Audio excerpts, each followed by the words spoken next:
Like, just because we don't like each other doesn't mean we have to have beef. Like, Right. we could still support the scene together. Like, fuck you, but yeah, your band's cool. Yeah.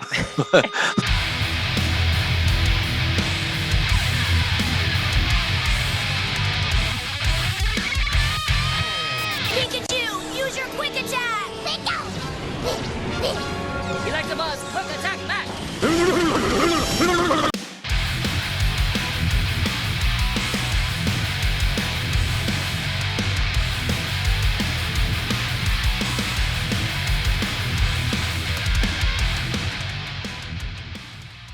Yeah, at that point, it's like, okay, now we're talking about the weather. Yeah, But yeah. Yeah. But without further ado, thank you so much, everyone, for tuning in. This is another episode of the Scoped Exposure podcast. We go from Calgary to Atlanta, and we are welcomed by Luke of First Day Out, Strangle You, Satisfied, lots of bands.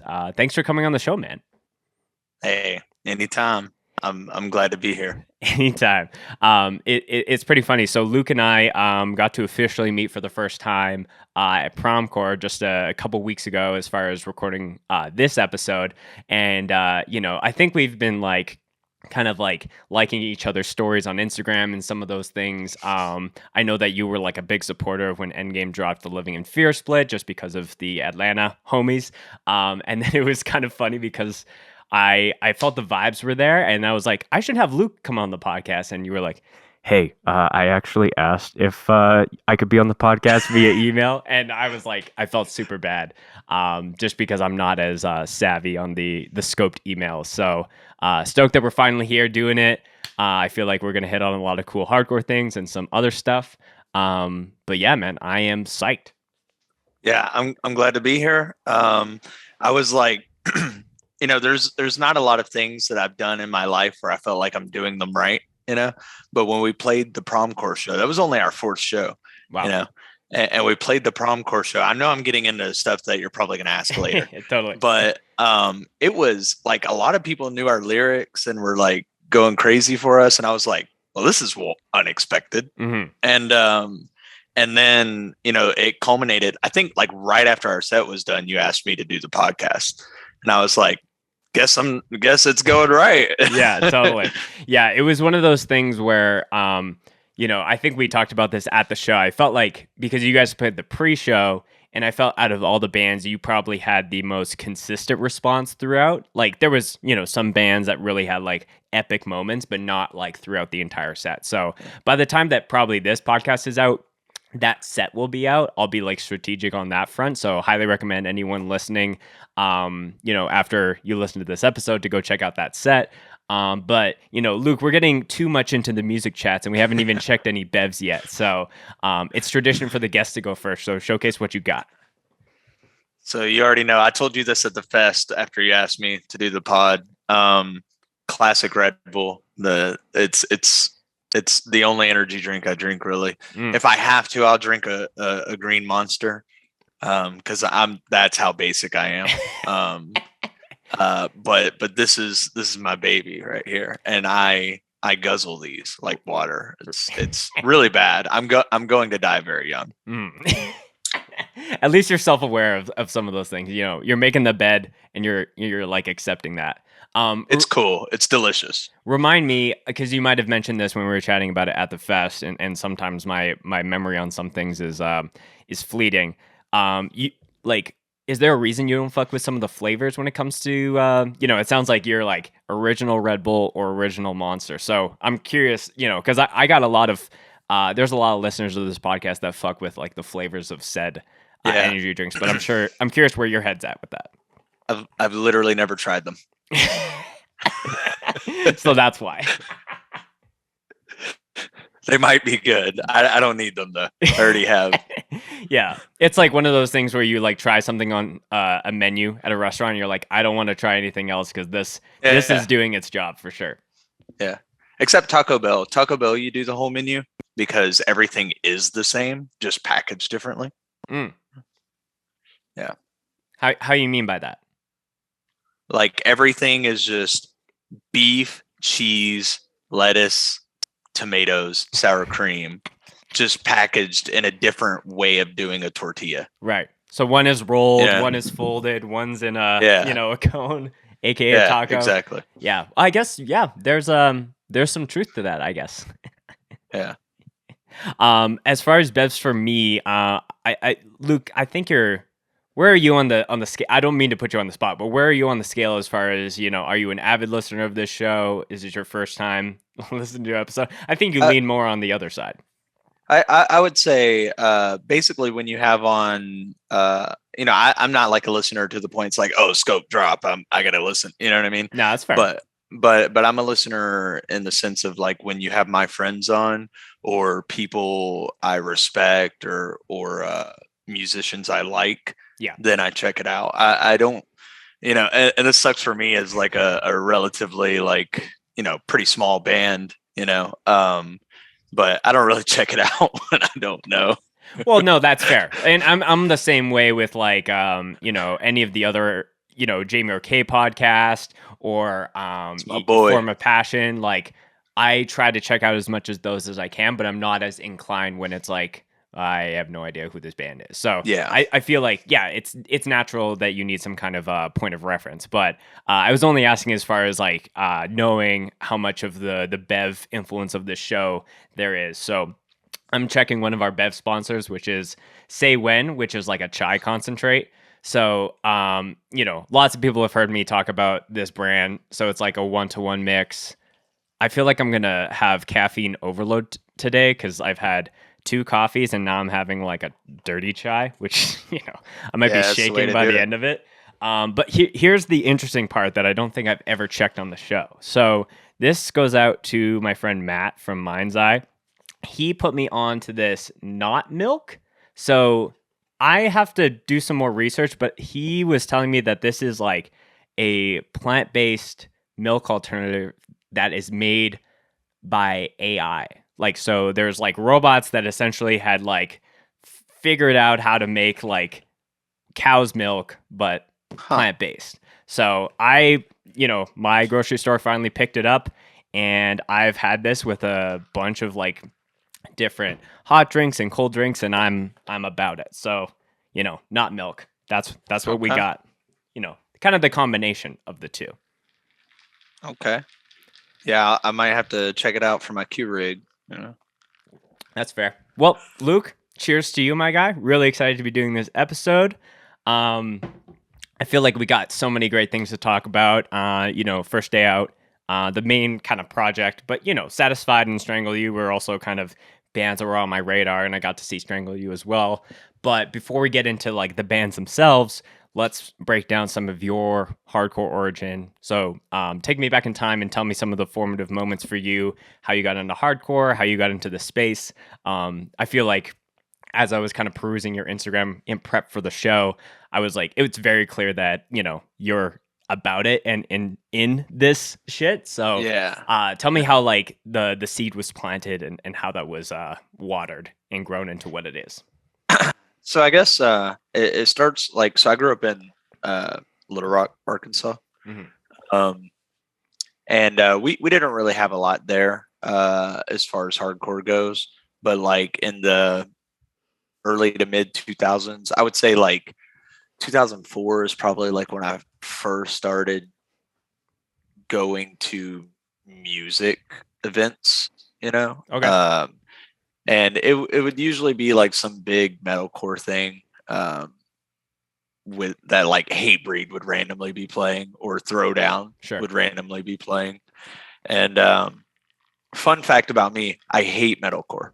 Like not like I'm not even talking about like big metalcore that everyone in hardcore hates. I hate hardcore metalcore. Like Poison the Well, hate it.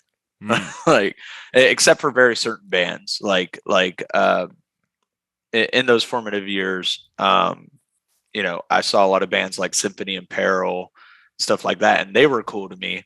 And Martyr AD was cool to me. But what I most was gravitated towards was the Hatebreeds and the Throwdowns. When I saw them, it was a different energy to me. It was the difference between like, so Promcore, right? Sorry, that this sounds like a weird transition, but no, you're good. I'm following. Like our set versus Peeling Flesh's set. Peeling Flesh had an awesome set. It was pretty wild, right? But I feel like for me, why I gravitate towards hardcore is the difference between us and Peeling Flesh was our reaction was a lot more about what I was saying. You know, it was about the attitude. You know, while Peeling Flesh was just like, "Yo, this riff is hard. Let me beat people up," which is cool. Like I'm down for that. But like I gravitate more towards the hardcore article. Sure. You know. Yeah. And so it started there. Just like I didn't even know what hardcore was. I just knew that those were the bands that I was liking at these big concerts I was going to. Right. You know. And then so eventually in Little Rock, like I said, we didn't have much, but what we did have is we had a melodic hardcore band a couple hours north called Take It Back, who is on... I know Take It Back. Yeah, they were on Face Down Records. Yeah. And they were like damn. Yeah. Okay. They were a Christian melodic hardcore band. Mm-hmm. And I loved them like a lot. And so them, and we had this like power violence crossover band named Jungle Juice in Little Rock. Okay. I'm not familiar, but I love that name. Yeah. So Jungle Juice is just like the most raw, gritty power violence crossover shit like I've ever heard in my life. And I still to this day like love it. The members are now, or some of the members are now in Terminal Nation. Okay. The death metal band from Little Rock. $20 spin. Oh, did they headline that show that that Sunny filmed kind of recently in the last in Little Rock? Yeah. Okay. Yeah, it was. Yeah, I think that might have been their record release. Oh, okay. Yeah, I was sure. Like, I've heard that name before, but like not through like listening to their music. But I remember that little doc that that Sunny did from that Little Rock show. So that's a cool kind of tie-in there. Yeah, exactly. Mm-hmm. But and so like through Jungle Juice and Take It Back, I was kind of getting exposed to like, in the Take It Back side, I was getting exposed to like melodic hardcore, fast hardcore, you know what I mean? Sure. Things like that. Like I was really getting into like Verse and Have Heart. I know everybody hates Verse, but I love Verse. I don't care. Verse is sick. Yeah, I love them. Freaking, and then, you know, that it just spiraled into more and more hardcore. And then on the Jungle Juice side of the house, I was getting into, you know, as the 2010s came along, I would get into bands like Coke Bust and you know, stuff like that. A little bit the fast, heavy, power violence-y stuff. And and now I've just got this amalgamation of taste that is kind of odd, I guess. I don't know. Right. I kind of like everything. Like, I feel like the people who like power violence type of hardcore usually don't like melodic hardcore type shit, but like I kind of like the entire spectrum of hardcore. But what I've really gravitated towards, I would say over the last like 7 or 8 years, is just like real deal hardcore. Like when the Rival Mob was really big, that's probably when I really found what was my thing. You know, and then like Blind Justice, I love that band. Basically any band that just plays straight up hardcore with like aggressive fuck you lyrics, like that's my shit. Yeah. You know, to go back a little bit, I thought it was really interesting, and I want to break this down in case, you know, a bunch of like metalcore kids are coming after you in the DMs, be like, how can you not like hardcore metalcore? But I think the analogy of what you said, like you guys playing a very, I would say, tried and true style of hardcore, and then Peeling Flesh being, you know, I think it was like slam rap metal. I think, or something like that. Yeah. It was self-described as that. But I think that's a really interesting point that you say, where it's like people are moshing at like a let's say a constraint set because of what Tyler was saying in the mic. Yeah. But then there's like a band like Cell, you know, I'm just using the Promcore examples where it's like maybe it's like this lyric means a lot to me. It's just like this riff just is so hits. crushing. Yeah. Yeah. So I almost think that there's bands who can kind of like have that overlap and be able to play in both spaces, like I always like Knocked Loose is always like a reoccurring example of a lot of different things, but I feel like they have those like crushing parts, but at the same time, like Brian is really intentional about what he writes in his lyrics. Like my boss, who's like not in that, I feel like he's a lot more in your space. Like he's a hardcore kid. He's a number of generations older. Shout out to Aram. Out of nowhere was like, you know what band I really like? I was like, oh, who? He's like, Knocked Loose. And that was odd to me because I'm like, oh, you like, you know, Gorilla Biscuits and Youth of Today, and those are your favorite bands. But he was like, you know, when I was reading Billy Notemates, I was like, what is that? And, you know, he was like, oh, there's actually a lot of juice and, you know, effort that's put into that. So I guess I just wanted to hit on that. Just like, you know, I think you are right in some cases where some bands will have greater responses just because it's heavy. And then some hardcore bands are getting huge responses because of the lyrical content. But I think there's kind of an overlap that you can hit depending on what genre you play in. Like my favorite contemporary bands are Downpressor and Criminal Instinct. And that's because they both do both. Like Criminal Instinct's not necessarily, I wouldn't call them like a heavy band, but they just have like, their two steps are just crazy. Like everything just sounds so nuts to me. But Josiah, their vocalist, I just said his name. I've never talked to the guy, so that's weird that I just said his name.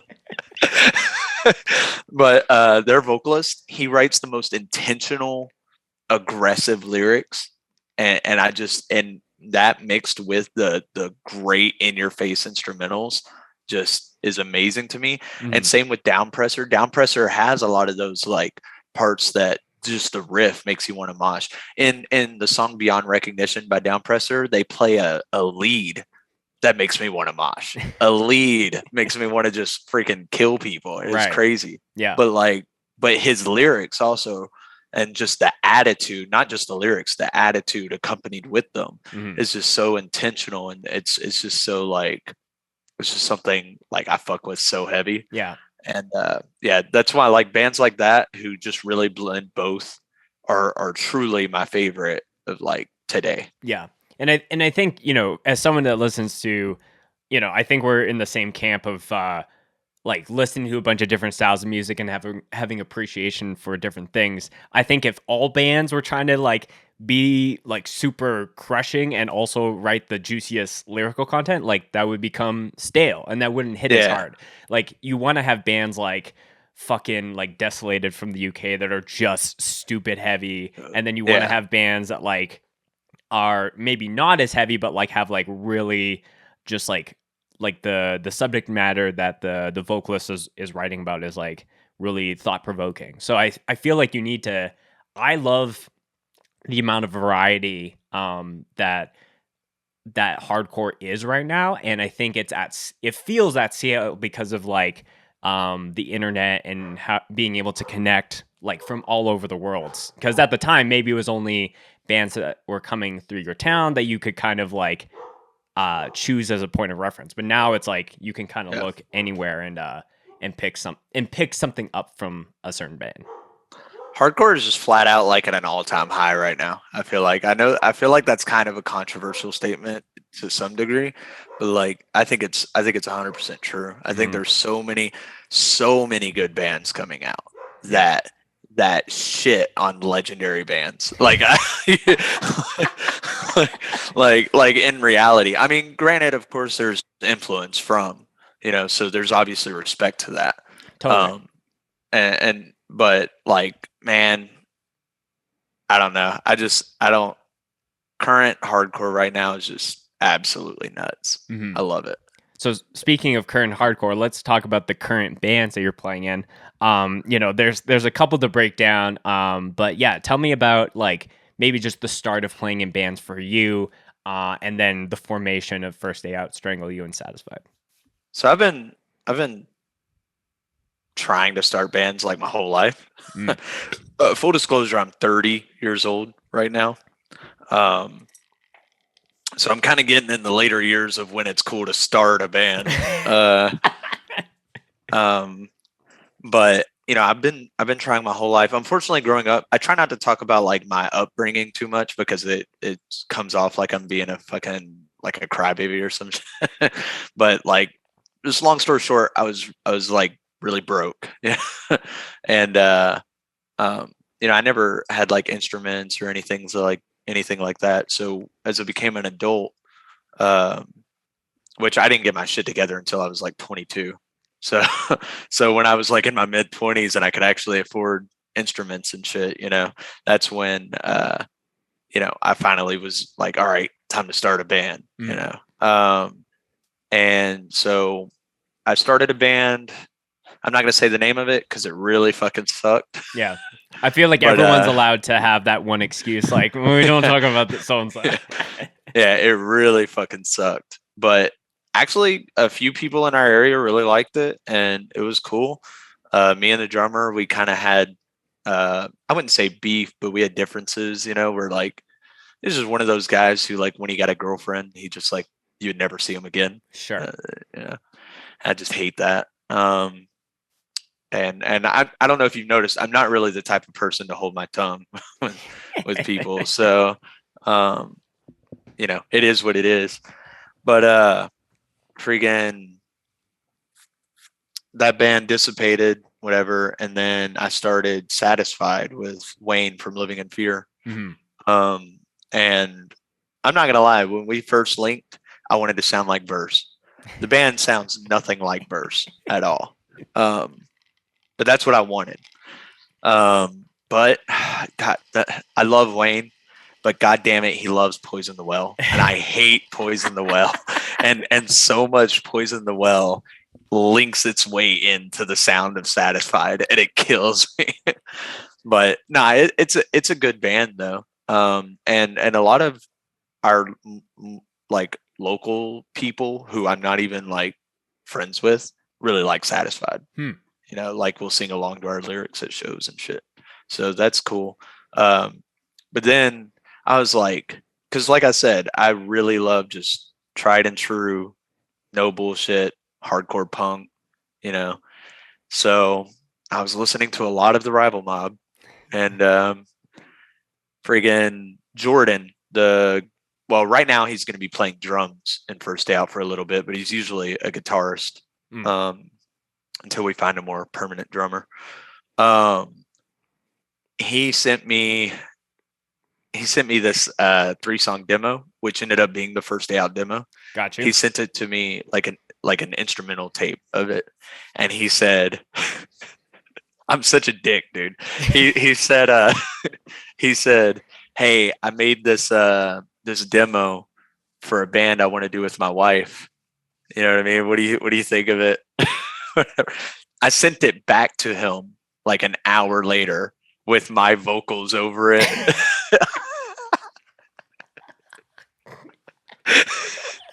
I was like sorry, first the table, bud. Like I was like, yo, I'm hijacking this. Yeah, you literally called shotgun on the demo. Yeah. Like, but it worked out, Yeah. We dropped the demo like a week later. It got a pretty good reaction, as far as things I've ever done. Yeah. Did, like 100 listeners on Spotify. Man, this is great. Freaking, so that was cool. And then we were talking about doing new music, and it just we started writing the EP that we dropped last month. Mm-hmm. We probably had that written like over a year ago. We waited until like kind of as the pandemic was cooling down to actually go record it. Yeah. We kind of went half and half on it. I wrote like half of it. Jordan wrote like half of it. As far as lyrics wise or entire songs? No, I write all the lyrics. Oh, okay, got you. But like instrumentals. Cause I know you can't see my room right now. Well, you can see the back of my room, but where you're at is like a mini little studio. Okay. Right now. Got you. So yeah, I demo shit out at my house all the time. Do you record vocals while you're running on the treadmill there? I actually did a video last year, like during the pandemic, where I was running on the treadmill playing guitar, and I was like, Please send that video to me. Yeah, if I can find it, I'll send it to you. Okay. I captioned it something about like getting ready for the energy of live shows again or something like that, and people were sharing it like crazy. I think somebody like stole it and put it on TikTok, and it was like blowing up or something. Damn. Like pretty wild. Yeah. For someone that doesn't like metalcore, you're like kind of doing the run in place kind of. Yeah, it was. It was funny. I mean, I was playing some shit. I was fucking the riff all up. Oh, totally, dude. It was horrible. Yeah. But it was I guess funny. People liked it. And then but shit, where was I? So yeah, we hit on Satisfied, First Day Out, and I think now we're just hitting on Strangle You as far as like. Yeah. So I just joined Strangle You like a few weeks ago. So that Promcore show was like the first the run there was. So we played because we did a run. It was Purgatory, Strangle You, First Day Out, and my friends in Gum. Mm-hmm. We did a run to Purgatory.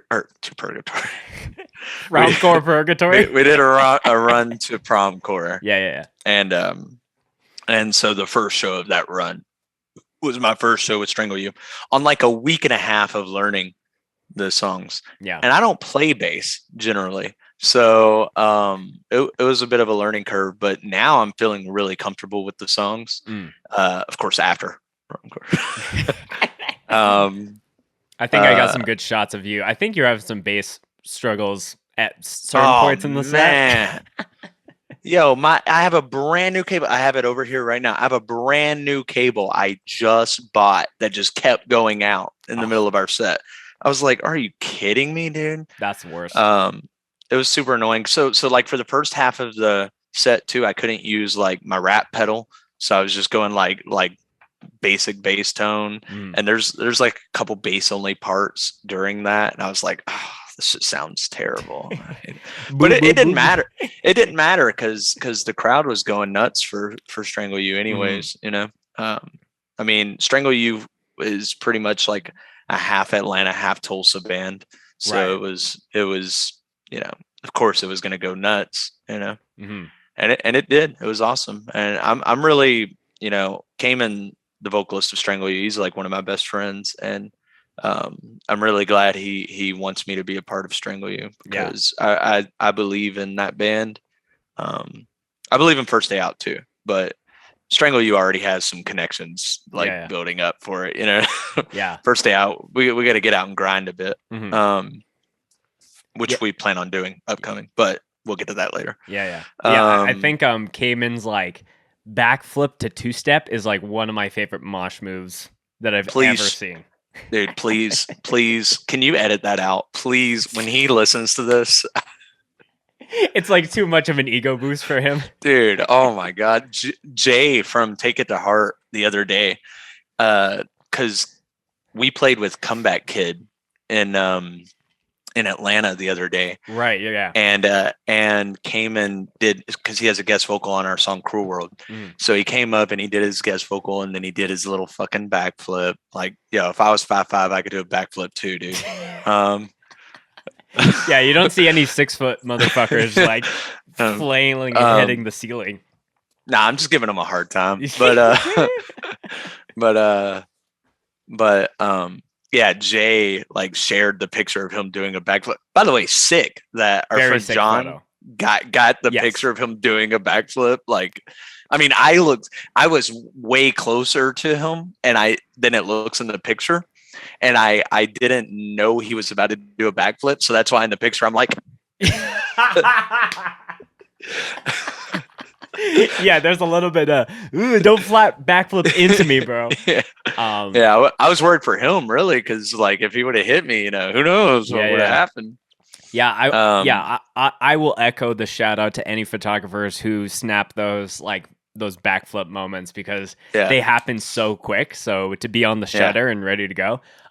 When I filmed, there's this kind of like fusion of like rap, hip hop, and like metal band from Texas called the Unity that I'm familiar. Yeah. So they headlined the second day of Northern Alliance Fest that I filmed in Sacramento, and then like Jay just like did a backflip during their last song, but it was like off the stage, so he had like a little bit of a lip. Cayman just like can do it on the spot. So we got to stop talking about it. He's like, I have so much power. No, but that's impressive for the dude. Isn't the dude from Unity? He's kind of a bigger dude, right? Yeah, like than Cayman. Yeah, you know? Yeah. Jay's like a little bit like my size, maybe. Yeah, I would say maybe under 6 foot, but like more, more meat on his bones than Cayman. Yeah. Cayman's so he's impressive. Cayman's not like. Should do like a battle of the backflips on our social media and just like put each side by side. Let the people decide. Yeah. But yeah, Jay freaking Sheridan was like most athletic monster I've ever seen. Dude, I'm way more athletic than Cayman. Fuck Cayman. No, I don't think most athletic. That's a very strong title. Yeah. Who would you give that to? Me, motherfucker. You definitely have some elements where I'm like, am I watching the Olympics when I watch you mosh? I'm just kidding. I'm nowadays I'm fat, dude. Like shoot, you should have seen me 3 years ago. You know what I mean? If I had to, off the top of my head, choose most athletic mosher, I think I would choose Seb from Regulate. That's who I was gonna say. Yeah. That dude can backflip. Man. That dude can front flip over like. Did you see that video? There's like a video that Hey56 shared. He's like where he front flipped. I'm like, now I'm not gonna lie. Where's the secret springboard? Yo, hey, I'm not gonna lie. I ain't saying I can compete with him in athleticism, but when we did our run to Promcore and we played Springfield, Illinois, they're gonna hate that I just said that. Springfield, Missouri. Can you edit out that I said? Don't edit it out. I'll just repeat it 10 times. So people Springfield, Illinois. No. So we played Springfield, Missouri. By the way, a fucking awesome place. Mm-hmm. That place fucking ruled. That band has that scene has a bunch of bands that played Promcore that I was like, this is a pocket of the hardcore universe that I don't know. But sorry. Continue. And they all knew like all of First Day Out's lyrics. Mm-hmm. Like I was like, what? I loved it. Like that place rules. But so Purgatory was playing, and there were like 2 fights during Purgatory. As one does during a Purgatory set. Yeah, I'm not gonna speak on the second one because I ain't gonna speak on it. but the first one, I don't really. So I'm you've seen me mosh and stuff. I'm kind of a violent mosher, but I don't know. I'm not like a beat down kid who just like keeps wailing on the same person repeatedly. There's surges. It's not like an extension, an extended mosh. I say that to say I don't particularly like fighting at shows. I'm not a fan of it. When it happens, I'm not trying to be a part of it. I hate when some people get a misconception and think that because I mosh the way I do, that I think I'm a tough guy. Mm-hmm. I do not think I'm a tough guy. I'm way tougher than Cayman. Mm-hmm. All right. And all of my friends, I could beat them all up, but I'm not a tough guy. I'm just kidding about beating all my friends up. Just to be clear, if any of them listen. This is not a threat. No, but I'm not a tough guy, and I just don't really like fighting at shows, even if it's like Purgatory. I mean, I'm sure they love it, but I'd rather us all just vibe, have a good time. You know what I mean? Mm-hmm. But so the first fight that breaks out, I do what he did. I like the front flip from the ground. Mm. I do that onto the fight. Oh. Yeah. I do that onto the fight. Of course, there's no video of it, you know what I'm saying? The cameras were off, Well, actually, I think Purgatory does have it on video, but they're saving it. Oh, I see it. Making a little compilation or something. And then the fight still didn't break up. So I ran up on the stage and then stage dove onto the fight. It was absurd. But yeah, I mean, sorry, is that a 50-50 of like trying to dispel the fight, but also like just adding to the fight? I'm just wacky, bro. I'm just wacky, you know? I'm having flashbacks when the second time, because I've had Tyler from Year of the Knife on twice now, but the second time, his mosh story that he shared was some, I forget. Oh fuck! I should have saved that for my fucking mosh story. No. Everyone's got a few at least, but he had mentioned that someone had threw up on a carpet, and then there was a fight breaking out, and I think someone had picked up the puke carpet and put it on the fight, and like fight was over, like instant. Yeah, that's done. So, you know, if the front flip doesn't do it, just find a soiled carpet with some kind of excrement. Yeah, man. So I'm just saying, like, I can front flip into crowds too. Yes. You know what I mean? I'm just that's just what I want to get across. You know, most athletic mosher. Let's go. Yes. Yeah. We'll have to do an official kind of do a combine. Yeah. Some kind of competition, you know. Submit your clips to scopeedexposure@gmail. I'm just kidding. Don't do that. No, I'm definitely not though. There's this dude in the Northeast. I don't know his name. He's friends with Matt from Purgatory. I can't remember. He's in a band. I'm trying to think of it. This dude is terrifyingly athletic. He's probably like, you know, I'm like 5'10" 3/4. He's probably like 5'8", 5'7", 5'8", something like that. Okay. But just jacked. And this man, Buried Dreams and Vane were touring the Southeast together, and they played Cloud Springs Deli in Chattanooga. And I went, and this dude like triple in the air spin kicked me in the face. And I was like, how? I was like, this is so respect to regulate, man. Yeah. That dude's the most athletic mosher. Well, okay, now you're getting my like scoped content brain going, because I'm trying to figure out like, is there like a hardcore mosh Olympics where there's like, because athleticism can be defined of like different endurance, strength, like most amount of spin kicks. So, you know, maybe there's something that we cook up in the future where we can actually, properly measure it versus just like, oh, it's definitely this person or it's definitely this dude. I'll tell you, if you're talking rotations per minute on a little fucking tornado type shit, that's me all day. Fair. All right. Well, you know, I'm gonna put you in my legacy draft for best moshers for that. What were you gonna say? Go ahead. No. Sorry. No. I got nothing. No, don't be like that. We're just gonna keep on tagging it back. No, I really don't know what I was gonna say. No, that's fine. I think sometimes I just talk. You know? Yeah.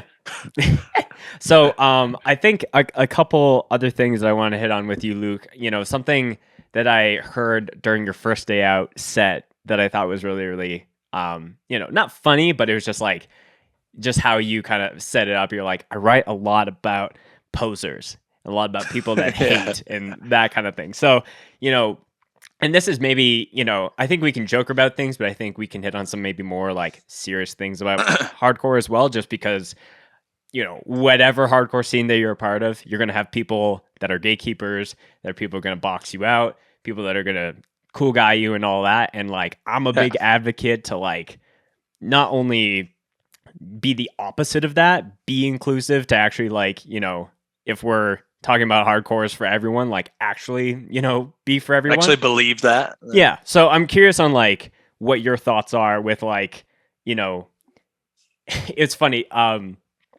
Jessa and I, friend of the show, Damage Control, we were talking about how sometimes in what we've seen in some of the like the hardcore scenes in the States, when people have beef, sometimes they'll just fight about it at the show and then it's like resolved. But there are other scenes where like there are people who have beef but they won't address it, and then it's like years of like just awkward fucking they won't look each other in the eye. Yes. Yeah. Yeah. Totally. I get a lot of that. Like a lot of people are that way to me. And I don't understand it. I'm like, I think because they think I think I'm a tough guy. Sure. I think like I'm like, dude, all we have to do is have a conversation. Like, let me know your gripe and I'll tell you, hey, my bad. Or like you're wrong about that, or yeah, or like we can have a discussion. Because I'm all about, now, especially now because I book shows in Atlanta. I'm really just trying to make everything as good as possible for everybody. But yeah, I've gotten a lot of that over the years. Just people can't look me in the eye type shit. I wrote a song about that recently. It should come out next year. Yeah, but like, why do you think that is? Because I think for me, sometimes I have that, like, again, the same kind of feeling of like, I don't believe that, if I don't have an issue with you, I don't feel like it should be my responsibility to come to you to be like, is there anything that you want to say? Because it's the person with the issue should come. Yeah, 100%. Then that's why I don't talk to them. Right. Like clearly you have a problem. So whenever you're ready, Yeah. Yeah. I guess it's that. It's like, well, whenever you're ready to have that convo, and if you're going to be like that way for 3 years, that's on you. But yeah, it frustrates me because I'm a firm believer of like looking at the bigger picture of every hardcore scene. So like, how sick would like some scenes be if the beef between like the old head band and like this new up and coming band was like didn't exist, or there was some kind of conversation, or like okay, or check me out. Yep. What if it was in the open? And they were like really beefing. That shit would be dope, dude. like they were dropping like diss tracks about each other and shit. That shit would be fucking lit, dude.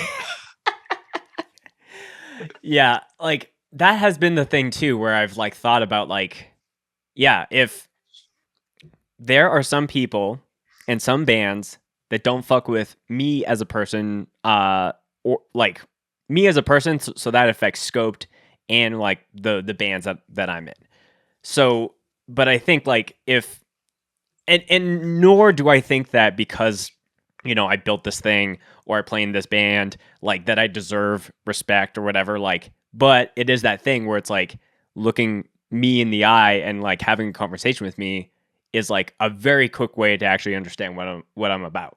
And if you have an issue, like I would rather know about that, and at least for me, try to find a way to resolve that versus like being like defensive and like those kind of things. Because for me, I want, if every band was able to work in unison, and all the people that book shows, that film shows, that run venues and all those different things, like I feel like that is the trajectory of a lot of like, that's the potential for a great scene to really rise above, especially like an underdog scene, like, where you or I are from. So I just don't see the point. So. Yeah. Like, I mean, that's how Philadelphia is, I feel like. I mean, I can't really speak on it because I'm not from Philadelphia. But if you look at, they have the dude from Mother Mercy, Bob, FYA man. He books there. Man. Man, he does so much. I have a lot of respect for everything. Basically, all the people do out there. It's phenomenal. And it really, I mean, I'm sure there are some people in Philly who are like, feel like they're outcasted. Probably. I think anywhere has that. Yeah. Most likely. Yeah. But from what I can tell from the outside looking in, that city, they got it together. Like they all work together, like, and like, it's Sunny being out there and they're able to document so much. And it's just, it's so fucking dope. Like, and that's why First Day Out has a run coming up and the first show is in Philly. And it's because I've always wanted to play Philadelphia, and none of my bands have ever had that opportunity. And Chris Striegel, he's always told me, I've known him for a while, like, but we're not that close, we're acquaintances, but he's still always told me, like, hey, if you're ever trying to bring one of your bands to Philly, just hit me up and I'll make it happen, you know? Mm. And then like months ago, right now, I've never hit them up. I've never tried because I never felt confident enough in a band that I have. But a few months ago, I hit them up. I was like, hey, man, freaking November 12th, I'm trying to come play Philadelphia in my band First Day Out. Any way you could help me out? And he was like, yo, I already got a show for you. Like, I already got one booked. We can put you on it. And it's like with Dare, Life's Question, and Dude. Jab, and like Spirit Flaw. And I'm like, that's so sick. Like Chris is mad cool for that. Mm-hmm. And yeah, I don't know. I just have a lot of respect for that scene. And I wish a lot more scenes kind of followed in line with that. Yeah. Yeah. Like, to your point, I think, you know, someone like Sonny, who is like, has almost made it desirable, like not only with like the This Is Hardcore videos, like, whoa, this is super crazy. Like even the church that he films with all the like fucking like letter the foam floor mats or whatever. Like it's like iconic.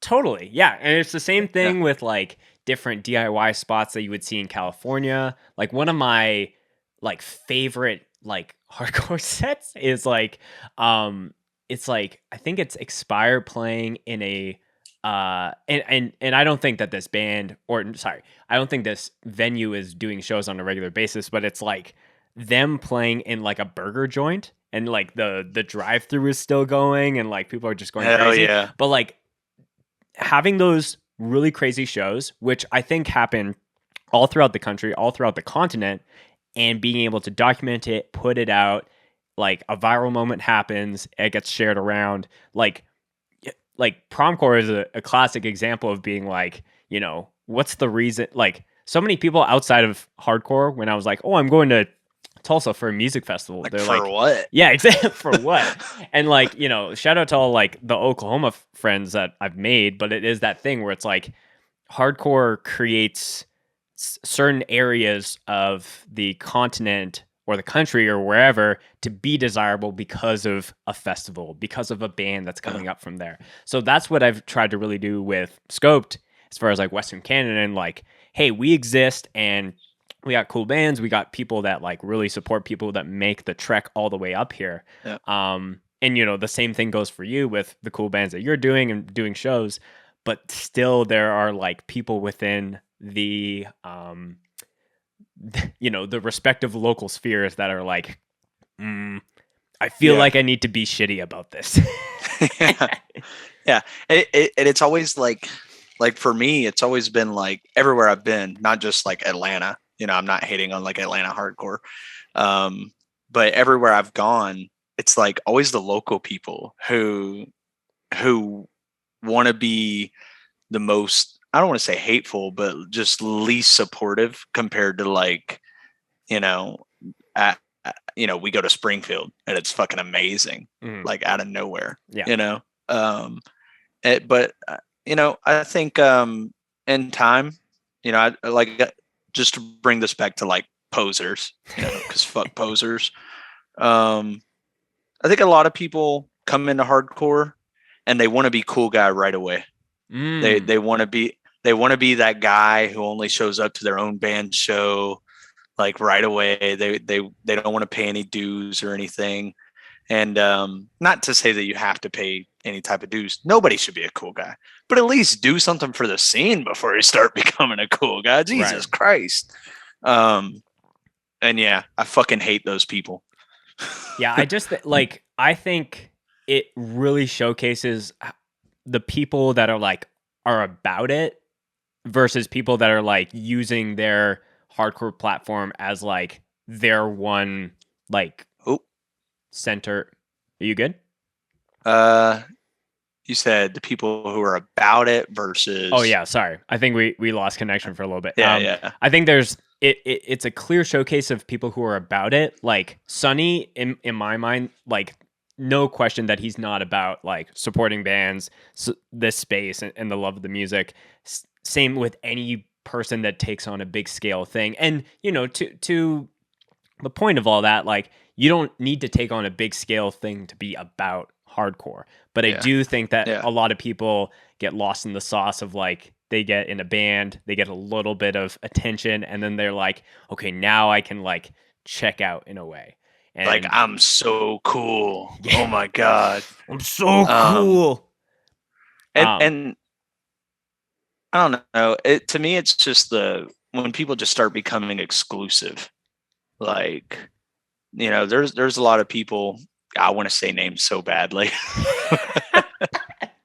I want to say band names. I want to say people's names. You know, but like I said, I'm not trying to beef. I'm trying to have everybody have a good time. Mm-hmm. I just wish they would realize that the lyrics that they sing along to, they don't live.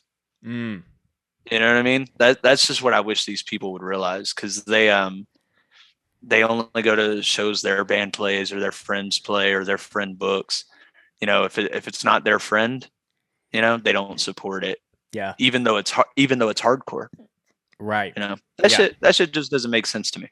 Yeah. No. And yeah. It like on a very similar front. Like I have filmed and have documentation of like certain people that have like said one thing during their set, but then it's like, but you've done this as well. So like, yeah. And you know, like I think nobody's perfect, but I think the ongoing patterns that I've seen and that anyone has seen, this is just like talking in circles about posers.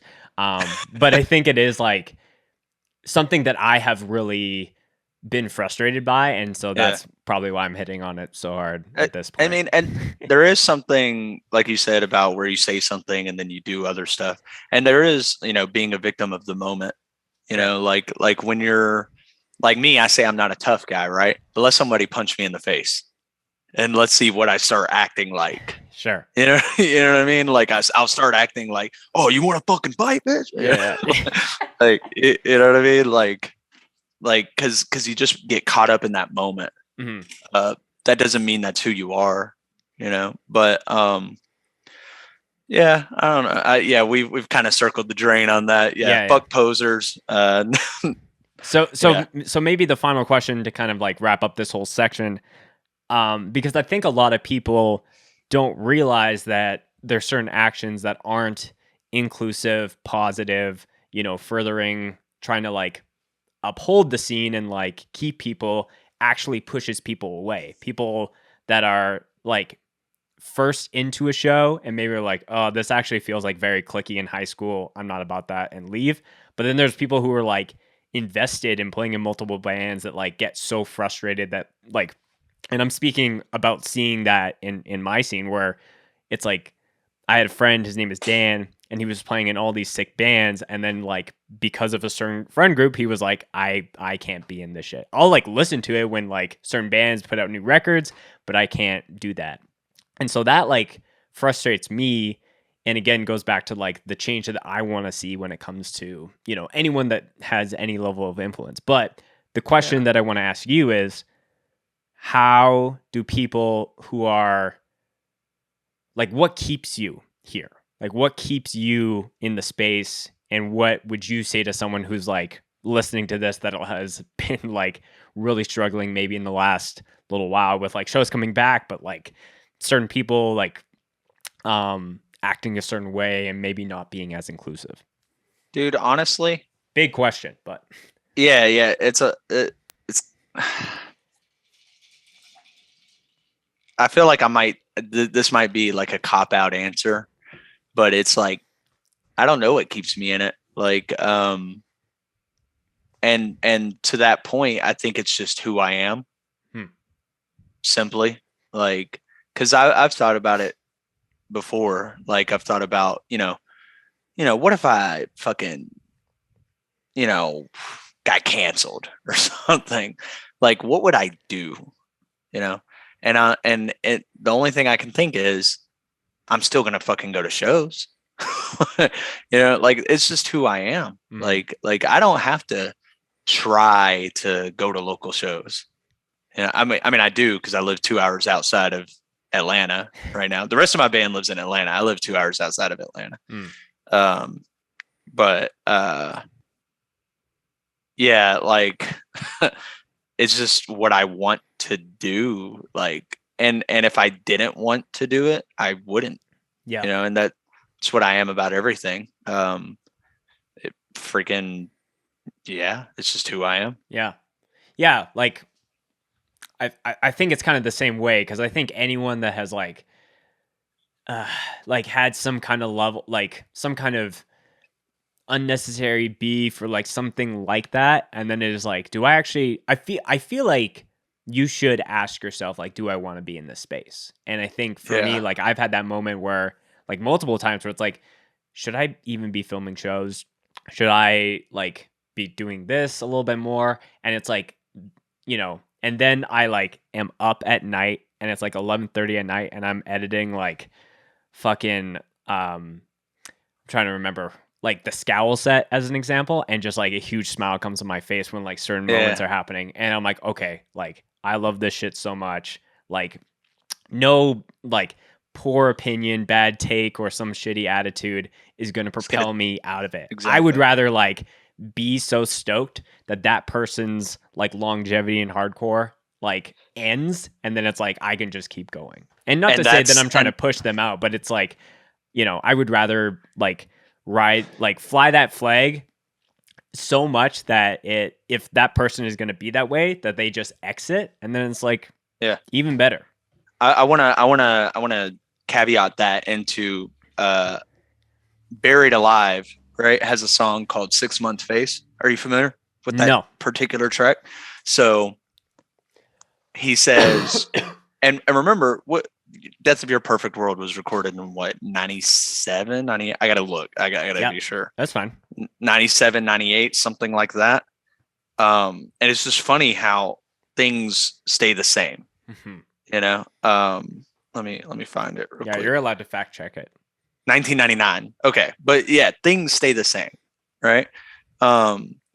So he says, you spoke so fucking loud, another know-it-all, another 6 month face, inside you're dead. And the whole song is just about like people who come and they want to take over. They want to, this is now them. This is who they are, and then they're fucking gone. And I referenced that song in Who's in Your Circle, one of the songs on our new EP. Yeah. I say, I don't care who's in your circle.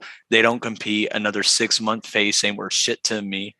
Or I say, wash away with ease. The rough draft said, ain't worth shit to me. The unreleased. Because the first verse I say ain't worth shit to me. When I say a bunch of half-hearted bitches ain't worth shit to me. But like, and that's what it is, motherfuckers come in this shit and they're like, I'm going to change this shit up. Like, no, you're not. Get the fuck out. Right. Like, fuck off. I think that there is, like, I think everybody has seen those people that have come in. They're like super ambitious and super eager to get into doing something. And which is great. Yeah, which is great. But I think that there is a level of self-awareness and respect to the people that built a certain thing. And I think I like had a little bit of that when, because like, I'm sure there's a number of people listening right now who have like been in multiple like hardcore scenes. So there's like people that have like grown up in the same town, haven't moved, across the country or anything, but there have been people that are like grown up in Minneapolis and now they're in so-and-so state, or like grown up in New York and now they live in LA. So I think being able to like come in and not be like, oh, do you know who I am from that? Like, I think there is a level of respect there. But I think at the same time, like, if you got a passion and a drive, you should chase that. But again, be like super cognizant of like, and self-aware of like, do I want to do this? And what are the reasons? Yeah. Do I just want to do this so I don't have to pay the $10 fare to like do like to go to the show? Or is it like, for me, I was like, no one is filming hardcore shows, and I'm a firm believer of that. So I'm going to start that. And I started in like a very like, I had no intentions of like trying to fly out to Tulsa to film a hardcore festival, but it was just like the years of doing it and the obsession and love of that, someone as someone like Aaron recognized that and brought me out. So I think that it's a double-edged sword is maybe the thing that we're kind of hitting on here. And on that note, with like you filming shows, I just want to say no dick ride. Like, in fact, I'll say fuck you before I say this, so it doesn't seem like a dick ride. The videos you're doing for Promcore are by far the best videos you've done, in my opinion. Like, just looking at your catalog, they're looking so fucking good, dude. Like, I appreciate that. Yeah, and appreciate saying fuck you before giving me a compliment. Yeah, I have to. But yeah, I mean, all of it comes down to say is just like, I don't need something to keep me going, because who I am keeps me going. Right. Hardcore is like the thing I love in this world. It's the thing that I have, that I hold on to. Mm-hmm. It's who I am. And that keeps me going. I feel there's no external source required. I feel like when you like for me, I've come to terms with being like, I don't think I have an expiration date when it comes to being involved in hardcore. I think that will change over the years, but I think by the time I'm like 40, I'm still going to be doing something. Bro, like, I was literally thinking about saying this like 5 minutes ago and I forgot because we just keep going. But I was just saying like I'm 30 and I just started first day out, and I'm like getting towards that age where it's like lame to start a band at the age. I can't see me not. Like, I can't, like, if I move from Georgia, right, and say first day out has to dissipate, all my bands have to dissipate. Well, I'm sure Strangle You will keep going. I'm just a bassist. I'm fucking. You're replaceable. I'm fucking easily. Yeah. But if that happens, like, there's no way I'm not gonna at least pull out my computer, demo some shit out, and hit up whatever whatever city's hardcore page I'm in, and be like, yo, who wants to be in this project? I got this demo. I just need members. Yeah. You know what I mean? There's no way I'm not going to do that. Yeah. Like, I'll be like 40. I don't care. You look at someone like Tom from Axe to Grind. Like, he, played an Indecision and did a lot of that for a number of years and is doing this podcast. And then, like, out of nowhere, here's a demo. And then he, like, does vocals on it. And, like, it's Colossus. And now, like, I don't think they haven't even played a show yet, but I'm sure they're going to have, like, a crazy response for that. Like, that EP is insane. So I think that's just an example of, like, you can be, I think a lot of people just, and this is more of a broad thing of just misunderstanding how young people are and time. And, like, I'm 28, so I'm, like, just behind you as far as age goes. And I am, like, excited for my 30s of, like, not only doing hardcore stuff, but just, like, looks like me, not as much. But I think, like, I would talk to so many, like, and it's definitely, like, harder, like, the older that you get to, like, go on tour for 2 months and things like that. But I do think that it is still feasible to be able to, like, do different things and not, like, oh, now, like, I feel like embracing the old head and being like, yes, I'm the old head, but I am still about it. Like, I feel like some of the coolest people in hardcore are the old heads. Like, the people, like, who have been around the block and are still, like, doing shit. Like, still going hard. Yeah, totally. Yeah. Before we get into the next topic, I need to take a bathroom break. I don't know if you do as well. I'm good. Okay. I'm ready to rock. I will get a second Red Bull. Okay, you do that. One of the things, because I'll have to kind of cut in here, that, again, I was like, this is the thing to kind of finish that point, but I wanted to also add how I was saying, some of the coolest people in hardcore are the old heads who have been around the block multiple times, who are into their 30s and 40s that are still doing stuff. And I also think some of the coolest people are, like, the youngins who are like 15 years old, who are playing in, like, a dope ass band. Yeah. And again, it goes back to the top of our conversation of having the variety of, like, music. You need the variety of people. You need the people who are like, hey, like, I'm bringing my 9-year-old to a show, and then they're starting the band, like, playing bass in a band 2 years later, to, like, the 6-year-old who was like, oh, I saw Agnostic Front when they were, like, a local band or whatever. So, I think that is like a true that's a true representation of like the hardcore community, where it's like there is no like determined age as far as like entering and exiting, and it's just all people that are here for the love of the music. Yeah, and we don't all have to like each other. Yes. Like that's a thing. Like just because we don't like each other doesn't mean we have to have beef. Like Right. we could still support the scene together. Like fuck you, but yeah, your band's cool. Yeah. Yeah. You know what I mean? That's actually how. So me and Curtis from Living in Fear. Fun fact: we were not cool for a while. And me and Cayman from Strangle You now play bass in Strangle You. There's a little bit of butting of heads because of the backflip. Yeah, yeah, that's what it was, dude. It was just. You think you're so? Yeah. There was a good 3 or 4 years where me and those two dudes, we were not cool. Like we weren't beefing, but we weren't cool. You know what I mean? And one day, like Living in Fear dropped their demo, I think it was, and just the kind of guy I am, I'm gonna check it out regardless. It's Atlanta hardcore. I live here. Let me check it out. And then I immediately had to I had to DM him and be like, yo, dude, all that shit aside, this demo fucking rocks. And now, we're all cool and life is good. Yeah. Yeah. That's interesting to like, even if you don't like fully fuck with certain people off of like whatever. And like, you could still be like, hey, I recognize what your band has done for this scene, even if you're not the most active band anymore, or like this demo that you guys did is really, really cool. And not to say that is the bridge to doing that, but you never know. So there's always a way. Yeah. Like to be what's the word? Congenial? Like, not congenial. Maybe that's the word. Fuck it. Congenial. Sure.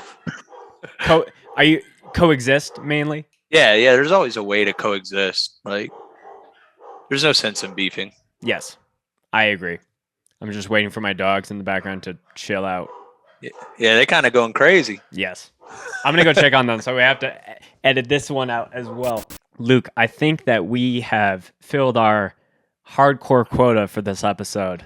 So now it's time to talk about how good I look in this. I mean, your hair is on point. Nah. Always. So I was down to chat with Luke because of the cool bands that you play in, and then this is always one of the most fun things about this podcast for me, is that I start to discover some other interests as well. And I think you made a story like 2 days before we were recording today, and you were like, just for the record, I don't know if I'm going to buy the new Pokemon Diamond. I think it's going to suck. I might buy it. And then I was like, Luke, are you a Pokemon head? And you're like, of course. And I'm like, okay, we are probably going to be talking about Pokemon a healthy amount on the show here. So, I'm sure there are people who are like opening up their Spotify and probably looking for their next podcast. They're like, I can't stand Pokemon. Get the fuck out of here. But I'm sure some people are rubbing their hands together like, all right, let's go. So first off, when I'm a big Pokemon head, I got a Totodile like literally right here. Yeah, I see them back there. There's a Magikarp. That's my favorite starter. So maybe we can start there. Really? Pun intended. Really? Totodile? Yes. Can I tell you why? Why? Please. So I had Crystal was my second Pokemon game growing up. I had Yellow. Yellow was my first. And I loved the fact that for Roligator, the final evolution, the character limit to do like, I'm not sure the spelling, but they removed the last E. The E, yeah. Because of the character limit. And I was like, Relegator. That is so... Yeah, Relegator. So, yeah. I've just been a big Gator fan. So, yeah, that's why I got him. So, now it begs the question, who's your favorite Pokemon starter? I like the Gen 2 starters because they're all monotype. I think that's like pretty cool. Mm-hmm. But I would say overall, just because, I started with red, blue, yellow. Not to be a fucking Gen 1er. But the first Pokemon card I ever got was a Blastoise. Oh, okay. So because of that, I really love Blastoise. But I also really like Torterra. Oh, so that's Gen 4. Gen 4. Yeah, I really like Torterra. That's and I really like those are probably the big two that I really like. I know Torterra sucks. Because he's so cool, dude. He's a freaking ankylosaurus with a tree on his back. Yes. Tell me that's not fucking dope. Yes. I feel like I'm trying to remember. So the other two final evolutions for Gen 4 were Empoleon, which is fairly sick. But then the pretty cool. Second is Infernape. Oh, it is Infernape. That gen has good starters. I think Gen 5 has the worst starters. Yeah. Yeah, I feel like some of the most forgettable for sure. Yeah. Like Oshawott, like, I don't know. Yeah, like, that thing is so ugly, bro. I think my number 2 starter for me was like Trico and then evolving into Sceptile. I do like Sceptile too. Sceptile is very, very sick. I feel especially like Mega Sceptile when it became Dragon type. When it literally is like it's I can't even remember if it's Z move or something like that, where it's like just his tail like shoots up as a torpedo. Yeah. Hey, that shit's sick, man. Yeah. Okay, so we're skipping some of the the why behind that. So you said you started with red, blue, yellow. So it begs the question: you're a 30-year-old man now. What has like kept you as a Pokemon fan for so long? First, I want to tell you the story. If you got a minute, yeah, I'd like to. I got many minutes for you. I'd like to tell you the story of how I even got red and blue. Yeah, like initially, because it's pretty wild. So my parents, again, not to tell stories from my childhood because I don't want to be that guy, but my parents kind of sucked, and. We couldn't afford to get me like a Game Boy or anything like that. It is what it is. It's a privilege. Yeah. So, but one day I was going to school. I think I was in like 4th grade or something, maybe 3rd grade. I was going to school and I was being a dickhead this day. So I took like, my mom would pack me, some snacks or whatever for school. But I packed my own this day, and I took the whole box of fruit by the foot to school, right? So when I got to school, not an individual roll, like the whole box. The whole box, right? There were like 12 in there. Yeah. This fucking moron in my class had 2 Game Boys, one with Pokemon Red and one with Pokemon Blue in it, right? And this freaking moron traded me one of those Game Boys and the game for the box of fruit by the foot. Wow. Yeah, dude. You stole that from him. Finessed. Did you have to like sales it up a little bit? Like, oh, no, we got the multiple. He was down. He asked me.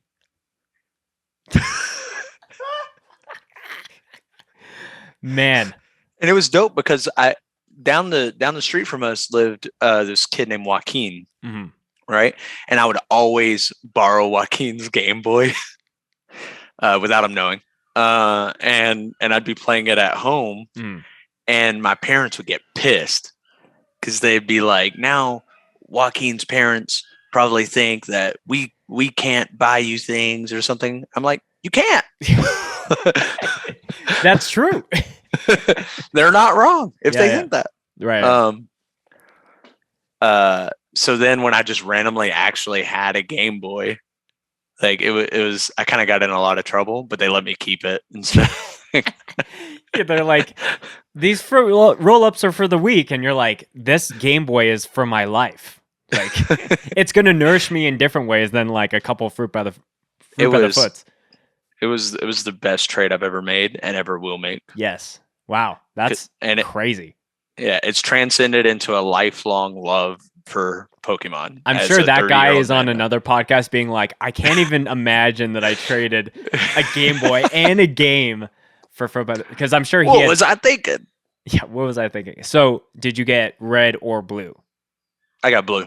Okay, got you. Blastoise, baby. Of Let's course, go. of course. Let's all right. go. It all makes sense. All right, cool. Yeah. So, you know, because I think for me, so this is kind of so I played yellow, and then I played crystal, which was kind of that Gen 2 combination of the of the two, and then I had ruby, and then I kind of like fell off of Pokemon for Gens 4 and 5.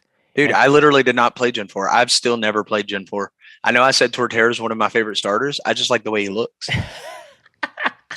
So when Brilliant Diamond and Shining Pearl come out, I'm fucking stoked to actually play Gen 4. Sure. Yeah. Sorry to interrupt. No, but it's fine. funny that we're the same in that regard. Yeah. So I jumped back in when it was like, oh, here's the new Pokemon games. It's all like the 3D graphics. I was like, yo, this is crazy. So that was X and Y. So that's when I like went out, I bought a 3DS just for that game, and then I kind of got sucked right back into it. So I played X and Y. I played what came out after that? Sun and Moon. Omega Ruby, Alpha Sapphire. Yeah. So X and Y, Alpha Ruby, blah blah blah. Omega Ruby. You're getting a little bit of a tongue twister. Omega Ruby, Alpha Sapphire.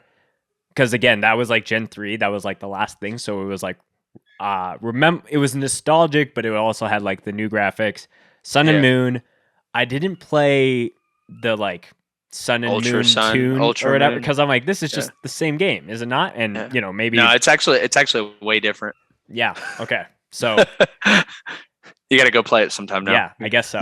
But at this point at Sun and Moon, that's when I actually went and started to buy older games. So I went out and bought White. I went out and bought Diamond and played through some of those. So I've played through every gen, which is the main thing. Done Sword and Shield as well. So yeah, I honestly, and I've talked with Jordan about this, who's like producer of the podcast, that if Scoped ever did like a gaming channel, it would be like probably Pokemon and Halo. Bro, and that would be it. Let's me and you, dude. Mm-hmm. Me and you. We'll freaking play Pokemon together. So, are you suggesting that we do a Soul Link? Dude, you know what that is? Let's go. Let's do it. Absolutely, man. Okay, so for any of the listeners who are like, I don't know what a Soul Link is, so I'm assuming Luke knows about what a Nuzlocke is, if you know what a Soul Link is. Come on. What am I, an amateur? Baby shit. So, for the listeners that aren't aware, a Nuzlocke is like, call it the adult version of playing a Pokemon game. Because traditionally speaking, as Pokemon games have progressed, they've become a lot easier to play. There's experience shares and different things where you don't have to grind as hard. So a Nuzlocke is, there's a bunch of different parameters, but the main thing is like, if a Pokemon dies in the game, it's dead. Like you can't go to Nurse Joy and revive it. So there's that element. And then there's like different things where like nicknaming every Pokemon. So there's like more attachment that's built to it.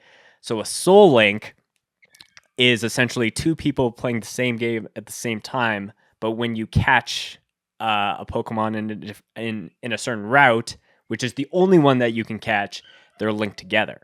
So again, that whole idea of if I had, let's say, an Electabuzz and Luke had a Torterra, Magmar, or something like that. They're like twins, so I always relate those to each other. Yes, yeah. But like if my Pokemon died, then it would also have to be kill my Magmar. Yeah. So, dude, because we said that on the podcast, you're absolutely going to be the person that I do my first Soul Link. We'll do it. We'll do it on an emulator first. Yes. Just like freaking like Emerald or something. You know what I mean? Are you a fan of randomized Nuzlocks? Dude, yeah. Oh, have you seen this hack called Radical Red? No, tell me about that. Oh, have you ever played any hacks? No. So, have you ever gotten into competitive at all?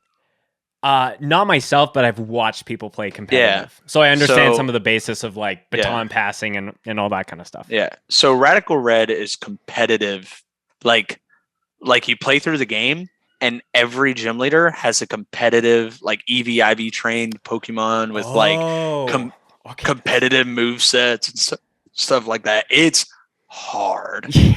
like it is really hard. Like not like it's not meant to nuzlocke.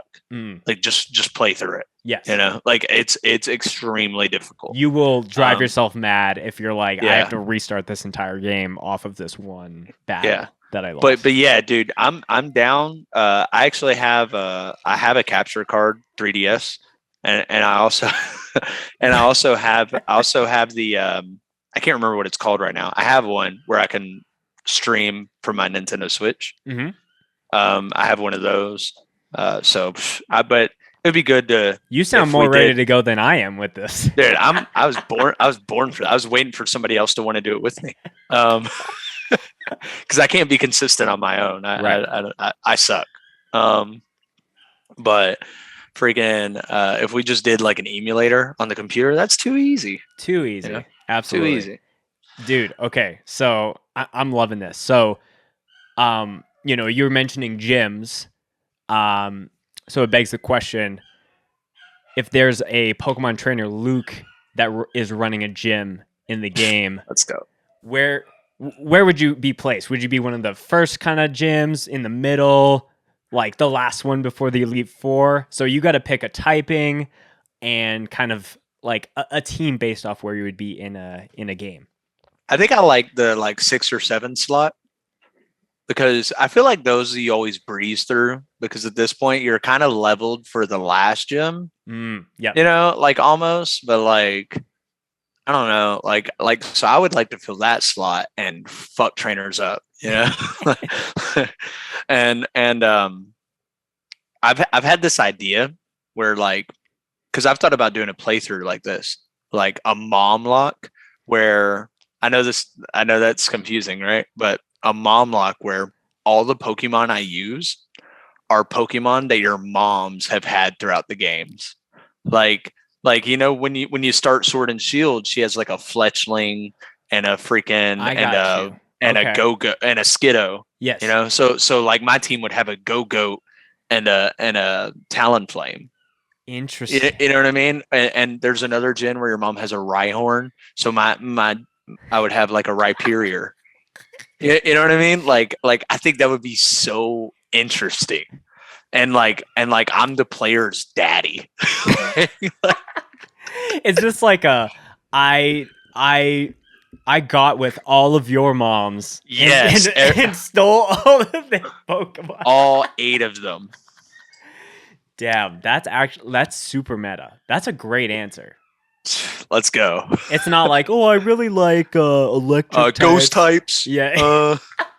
It's just all Gengars. You're like, no. I've really thought this through. That's actually, that's crazy. That whole I feel like because it's in Omega Ruby, where it's like your dad and mom are like split up. Yeah. So your dad has slacking and right and shit like that, because he's the gym leader, the 5th gym leader. Right. Yeah. So that family dynamic, it's already established. So you would fit right in there. Dude, I'm in there. Yes. But I would want to be later, so that way they could be fully evolved. Right. Because like I'm not trying to go into battle with a freaking Fletchling. No. But it would be those families. Okay. You know, those Pokemon families. Mm-hmm. So what about you? What about you? Enough about me. So I feel like I know you can't follow up my idea because it's like so good. Yeah. I feel like the Sword and Shield did like a kind of version of this, because I was like, how would you do the like hardcore version of like that? But then there is like a gym leader that actually has like more like it's almost like a concert, like he's got fans and he's like a rock star kind of thing. Yeah. And I actually like unironically like caught Pokemon and had them on my team. Then I'm like, you could play bass in a hardcore band. You could play like it's not toxicity. There's like a electric poison type. Yeah, toxicity. Toxicity. Yeah. So he's got like the electric mohawk, and then I caught a what is the not Alolan because that's Sun and Moon. Galarian. I caught a Galarian Zigzagoon because I thought he looks punk as fuck. Well, it looked punk, but it also looked like my border collie dog. So I'm like, oh, I'll name you Martin, and then he evolves into like this dude that like literally looks like he almost looks like the vocalist of Harm's Way, you know? Like he's just this big burly dude. So I just had a lot of those. So I think I would almost kind of copy that. So I would have, some of those. What's the drummer monkey? Yeah, he was my starter in that game as well. Rillaboom? Rillaboom. Yeah. I think so there's some of those. I was trying to think of a drummer, and I was thinking like Marowak. Yes. And then I was thinking like Alola and Marowak, because Alola and Marowak's actually good as fuck. Mm-hmm. Yeah. But Rillaboom would be way cooler. Yeah. So it would be some kind of like band thing, almost like Scott Pilgrim, where it's like his band and then the other guys, and they're like having a battle against one another. So it would probably be a multi-battle kind of setup. We'll do the mom gym versus the band gym. Dude. Okay, so I got a surprise here at the end, but I have one other Pokemon question. You might just say Gen 1 because, that's an original thing, but what do you think is the best and the worst Pokemon generations and why? Dude, that's really hard. A lot of people hate this gen, but I love Mega Evolution. Oh, so X and Y. Yeah, I love Gen 6. I think the starters are pretty cool. I mean, specifically, obviously, Greninja is like fucking dope. Right. I think there's a lot of cool Pokemon in that gen. I don't think they didn't add a lot of Pokemon in that gen. I think that gen is like one of the least added gens. Yes. I think Gen 2 is also one of those where they didn't add kind of low. Lot. Yeah. But there weren't a lot of misses. Yes. And I love Gen 2 too. I think those are my two favorites, or like Gen 6 and Gen 2. Gen 2 probably a little over just because of nostalgia. Yes. But like overall, probably Gen 6 because I loved Mega Evolution. I wish they wouldn't have done Z moves and Gigantamax and shit. I wish they would have just continued Mega Evolutions because those are fucking cool, and that's all anybody wants.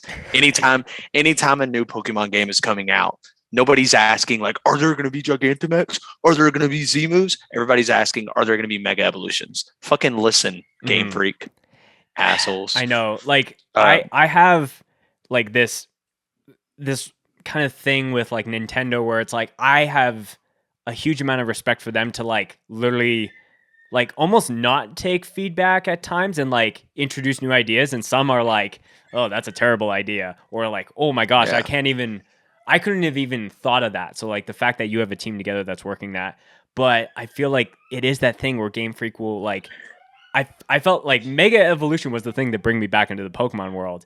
And Gigantamaxing is not something that I'm like, this is crazy. It's like, oh, this is just like a diet mechanic version of Mega Evolution. You know? I don't care. I don't care about it.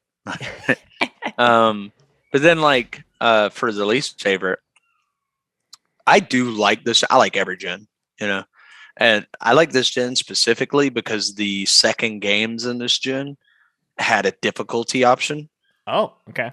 And that's Wayne's calling me. Ask him. And that's Gen 5. Like, the games are cool.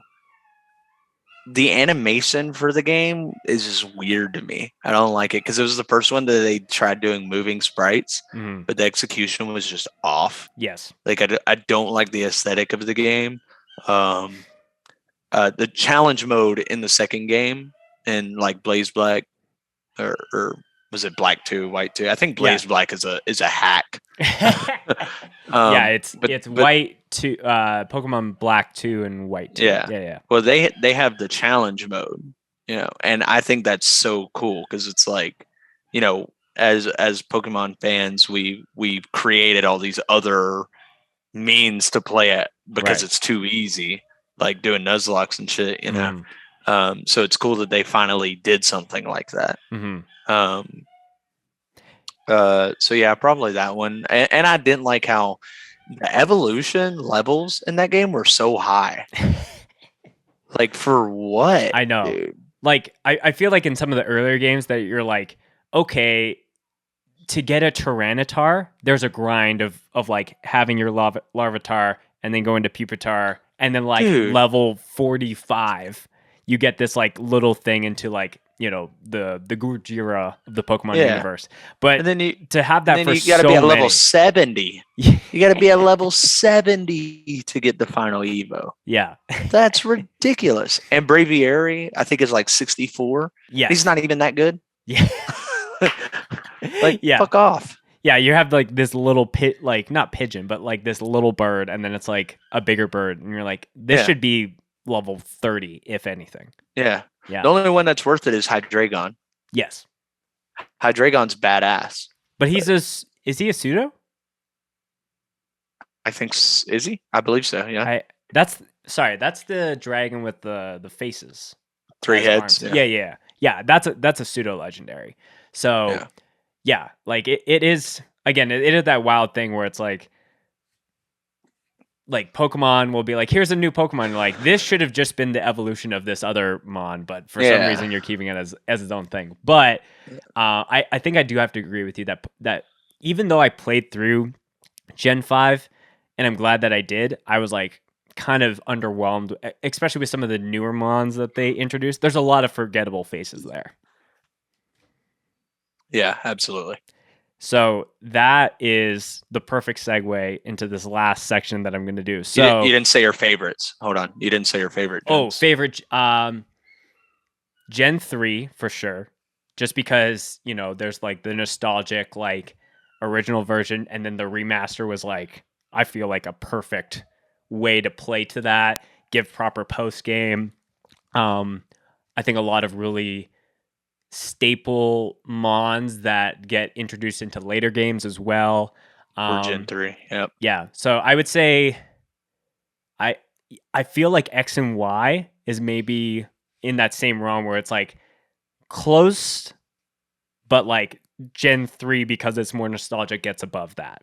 So kind of same as me, but Gen 3 instead of Gen 2. Yeah. Yeah. Gen 1 will always be like up there, but it's like, how could you not love Gen 1? I mean, yeah, but the games are just better now. Like there's no like it's not subjective. Yes. Like objectively speaking, the games are better now. Mm-hmm. Like fuck off if you don't if you can't see that, you're a moron. Yeah. So like I was saying, I feel like that's, you know, forgettable faces versus memorable ones. So I have, and I'm not going to force you to do this because I feel like, you know, I'm not going to force your hand, but I have queued up a Pokemon quiz for Gen 1. Let's go. So if you're up for it. Is it Gen 1 games or is it just Gen 1 Pokemon Mons. In general? So the first 151. So there's a timer. I'm going to Oh my god. I'm going to leave it in your court unless you want to tag team let's do it. Let's run it. Okay. Oh, wait. What do you mean tag team it? You don't know the answers either? Yeah. So what happens, I've seen a lot of, you know, Pokemon, you know, YouTubers do this where it's like, so it's just you listing off the Pokemon. So it's all off of memory. So it's just like, there's 151 slots. I'll pull it up here on the screen, you got to fill them all in. And you got to fill them in. Yeah. So, dude, let's try. I think we could get at least 80. Do you want to do it together or do you want to? Yeah, let's do it together. Okay, cool. Okay, so this is the part in the show where I have to pull this up. Okay, I'm going to count us down and you just start rattling stuff out. All right. I already know the first 9 off top. Okay. 3, 2, 1. Bulbasaur. Oh, hold on. Dude, you got a type. Okay. Bulbasaur. Nope. Oh my god. Ivysaur. Just start. Venusaur. Yep. Venusaur. It's a U. Just like that. Oh. Venus. All right. Yeah, if anything holds us back, it's going to be your typing. Charmeleon. No, you were right. Yeah. Yeah, like that. No. Yep. No, it should enter in. Oh, there's an R before the M. Charmeleon. Okay. Yeah. Blastoise, Squirtle, Wartortle.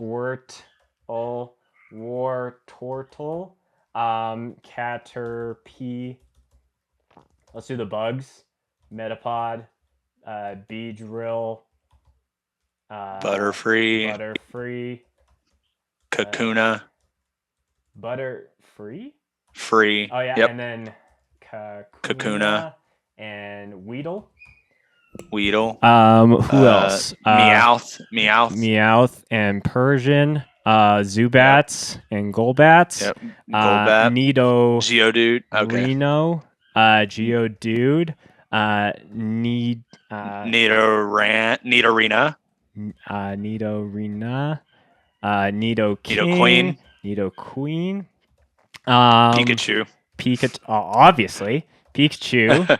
And Raichu. What's going on? Raichu. Let's do Gloom, Oddish, and that's actually the next one I was going to do. Weepinbell, Vileplume, Bellsprout. Bellsprout. You said Vileplume and no, we already got Vileplume. Oh, Victory Bell. Oh, Victory Bell. I think it gives it to you if you get it close. No, it's got to be bang on. I've done this before. Okay, let's come back to that.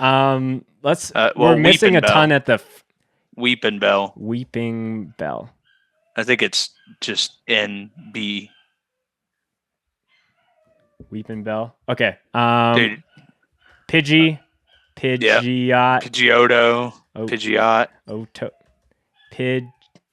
I am letting you down when it comes to typing. Yeah, this is very upsetting for me. We're doing okay for time. We're doing Spearow. Yeah, yes. And Fearow. Drowsy. I know I'm skipping them later, but I'm just thinking them. Drowsy and Hypno. No. Magikarp. Rhino. Okay. Magikarp. And Gyarados. Who'd you say? Shit, who did I say? Fuck it. Krabby. Yes. Krabby and Kingler. Eevee. Kingler. All the evolutions. Eevee. Vaporeon. Jolteon and Vaporeon. Flareon. The Antichrist. What? Yep. Vaporeon? No. Vapor. Eon. Come on, man. Come on. Okay, we'll come back to that. It was you had it though. Abracadabra. Alakazam. Ghastly. Yep. Haunter and Gengar.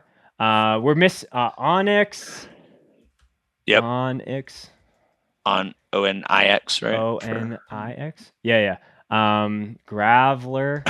And Golem. Thank you. We're Spearow. No. Oh wait, we got that. Never mind. Who the hell is after Pidgeot? Electabuzz, Magmar, Scyther, Pinsir, Tentacool and Tentacruel. We got. I'm like, is this interesting content for the podcast? We got probably not. Hitmonlee, Hitmonchan. We got Mankey, Machamp, Machamp, Primeape, Primeape. So you got Machoke and Machop. Machop. Mr. Mime. Yes. I was just Ditto. Ditto. Jinx. Jinx. Sorry, I'm like No. I'm fucking you up. Rap. Zapdos, Dash. Moltres, Articuno. Rapid. Rapid It's Dash. fast. And Ponyta. Yep. Zapdos. Moltres, Articuno. Mewtwo. Might as well. Yeah. Okay. Dragonite. Dragonair, Dratini. and Dratini. Okay, we're missing. Yeah, there's. Let's hit the fossils. Yes. So you got Aerodactyl, AER. Dactyl. Dial. No, Dactyl. Tile. Yep.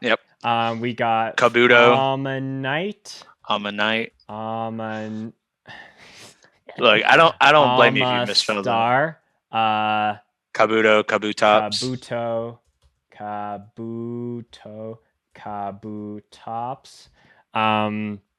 Who is in the middle? So this has to be like mid-game stuff. Rattata. Radicate. Oh, that's what's probably 19 and 20. Okay. Yeah. Ratata. What's going on? Oh my god. Am I dumb? Yeah, you're blowing it. Okay, we have 8 minutes. We got 88, so we're over what you said already. Freaking. Oh, we got to get off that number though. Freaking. Shoot. Yeah, I was just now thinking of something. Wheezing. Yes. Wheezing and coughing. Arbok, Ekans. So we're thinking of Team Rocket stuff. Lapras. Starmie and Star You. I love Starmie. Psyduck. And Golduck. We got Sandshrew and Sandslash. Cubone. Yes, Cubone and Marowak. Grimer and Muck. I'm trying to think of a lowland version. Farfetch'd. Farfetch'd, yeah. Farfetch'd. I got it. Yep. Ninetales, Vulpix. Vulpix, which makes me think of Growlithe. Growlithe and Arcanine. Chansey. Yeah. Fucking Jigs. Jigglypuff. And Wigglytuff. Clefairy. Yes. Clefairy and Clefable. Okay, so Ditto. Did we do Ditto? Yeah, we got Ditto. Why can't I do Rattata? Are we allowed to Google like spelling? Yeah, I don't fucking care. Who else in Rattata? Rattata. Let's go. Thank you, Jordan. All right. What else we got? We got like 6 minutes left. Dude, I think we're crushing it. Let's see. Okay, maybe we're not crushing it. Jordan, you're allowed to weigh in too.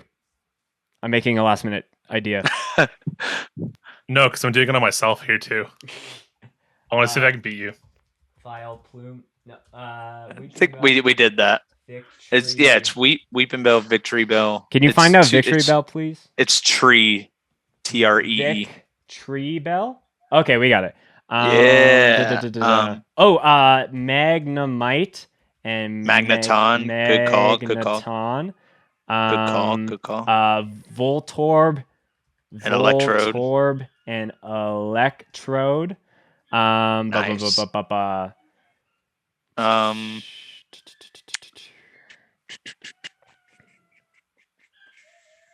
I'm trying to think of normal type Pokemon. Kangaskhan. I was just gonna say. Kangaskhan? Like that? Yeah. Like there we go. the best mega by a long shot. Mhm. Freaking. Oh, you still didn't do Vaporeon. Vaporeon. Vapor?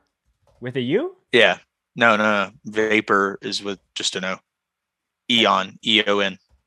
Got you. Okay. Okay, who's after? let's see. This is getting rough. Yeah. This is the crunch time. I feel good. I feel good about, if we finished right now, I feel good. Let's see.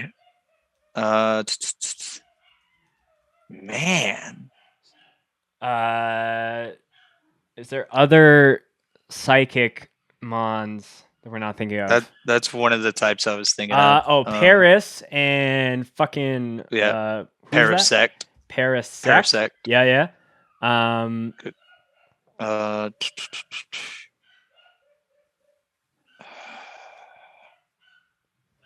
Okay, so I'm thinking of like Ash's team from the anime. Snorlax. Yes. Yeah, was that who we're missing? I don't know.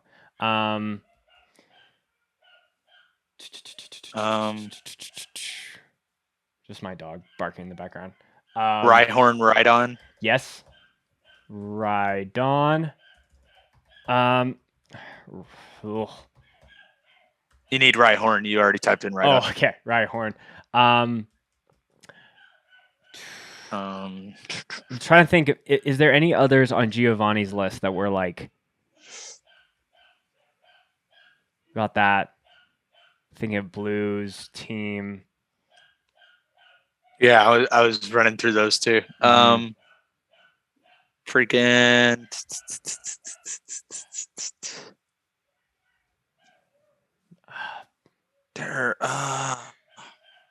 This is killing me. Yes. Have we hit all the fighting types? I think so. Yeah.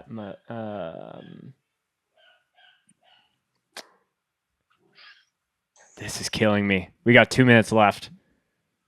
If we could get it to 1:30, I'll be stoked. Let's say. Now I'm trying to think of the ones from Mewtwo Strikes Back. Right. There were a lot in there. You said Lapras. It's just hard knowing all the other gens because I think of so many other gen Pokemon.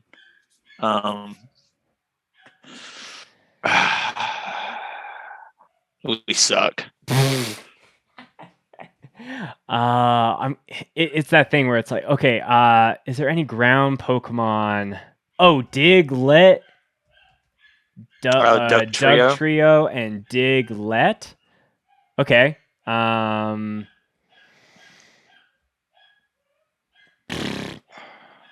Beep, beep, beep, beep, beep, beep. I know there's people listening who are Pokemon fans who are like screaming, like, "How could you forget so and so?" That's my favorite Pokemon. No. Obviously, it's not that great.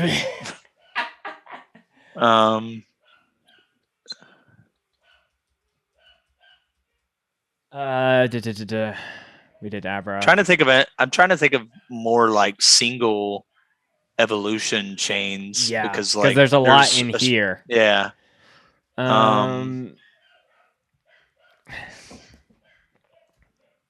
Is there certain poison types? Onyx, Geodude. I just keep thinking of other gen Pokemon. It's killing me. It's okay. If Gen 1 was the only gen, this would have been easy. Okay, Jordan, there's less than 20 seconds. If you can get us to 1:30, I'll be forever in your debt. Politoed. Oh my god. Poliwag. I can't even. Poliwag. Poliwag. Dude, come on. Poliwhirl. Politoed's not Gen 1. Oh my god. Okay, so Venonat, Venomoth. Okay, yeah. So our misses were Slowpoke, Slowbro, Venonat, Venomoth, Poliwhirl, and Poliwrath. We should have gotten both of those, but I can't type. Shoulder, Cloyster, The duo. I knew there was a bird. A normal type bird. Seal, Taurus. Duon, Execute, Executor, Lickitung. That's like one of my favorite Pokemon. Really? Yeah, I love Lickitung. I hate his evolution. Whatever. Licky. Yeah, it's terrible.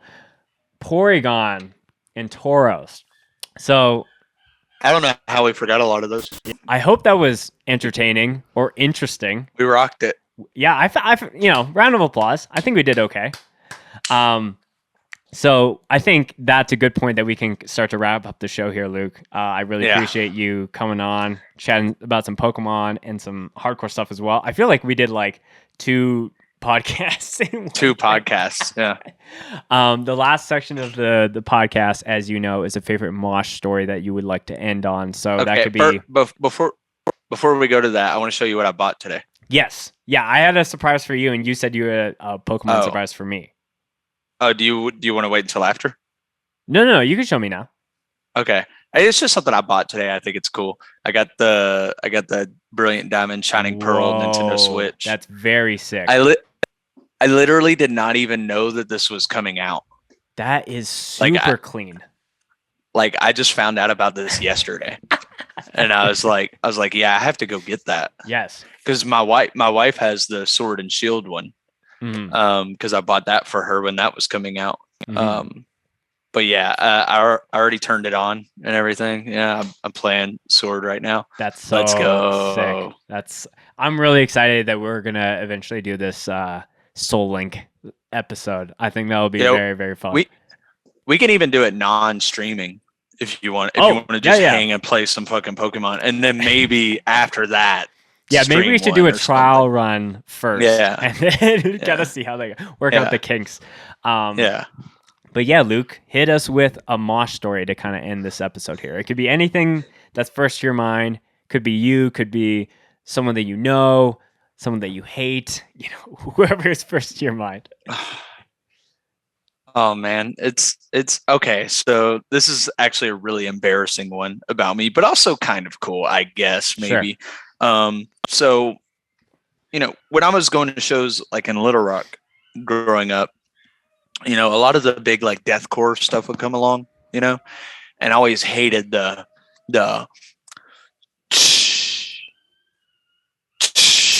type of breakdowns. Like they're like 16 time breakdowns. Yes, right. Like I hated those. So what I did instead of moshing to them is I would let me demonstrate. Oh wow! Okay, mosh story with examples. I would go in the pit, and of course everybody's losing their mind at that part. But what I would do is I would like Kamehameha from Dragon Ball Z. Yeah. I would stomp. Dude, the fucking Kamehameha. Dude, it was terrible. It was like the cringiest thing anybody's ever done. I did it, and this is what's even worse. I got so many people doing it. Oh, but no. I wish I could find the picture. There's a picture of like I think like Chelsea Grin is playing or some shit, and the whole room is just us doing. I love that so much. I love that visual. Like it's almost like you're powering up for that solar beam. Like you have to store energy for the first time, and then the next hit is you releasing it. Yeah, it was pretty wicked. That's really, really funny. So shout out to the Dragon Ball Z moshers out there. Let's go. All of Luke's bands and personal stuff will be in the description and the show notes of the video. Highly recommend that you go check out all of his bands. First Day Out, Strangle You, and Satisfied. Luke, thanks for coming on the podcast. If there's anything that you want to end the people off with before we go, the floor is yours, my guy.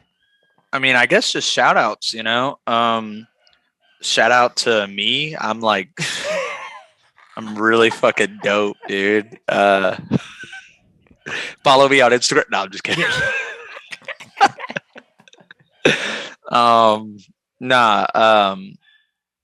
Shout out Jordan. He's the drummer, or well, the guitarist, the first day out, who's playing drums right now until we find a permanent drummer. Because and this is my only shout out, so I'll expand on it a little bit. Please. He over the pandemic built a new music venue, like from the ground up. Wow. It's called the Doghouse, and that's where I've been booking shows and am continuing to book shows. So if you want to play Atlanta, hit me up. Yes. You'll be the first person, obviously. Yeah. It's super fucking dope. We've had some really good shows there already. We've had like Mind Force, Criminal Instinct, Regulate, Dead Heat. We got some really big things coming up. I think next month there's like a Show Me the Body show. There's a Fiddlehead show. Damn, all at this venue that he built from the ground up. And it's just fucking awesome. The whole team, like we're really, putting in our best foot forward. And it started with Jordan doing that. Now I'm not gonna dick ride him though, so I have to finish this with fuck Jordan. He's fucking. I hate that guy. But nah, shout out him. Like he's that dude. Yeah. And maybe, to tie this whole podcast all together, I think being the change that you want to see in your hardcore scene and, actually doing the hard work to make it happen, is the key. So shout out to Jordan, shout out to anyone who's like building a venue and kind of doing those things. And I'm really, it's very few podcasts that go into the 2-hour mark, or close to the 2-hour mark. But like, this was a really great chat, Luke, and I really appreciate you having on the show. Definitely going to be playing some Pokemon with you in the next few months. And shout out to First Day Out, Strangle You, and Satisfied.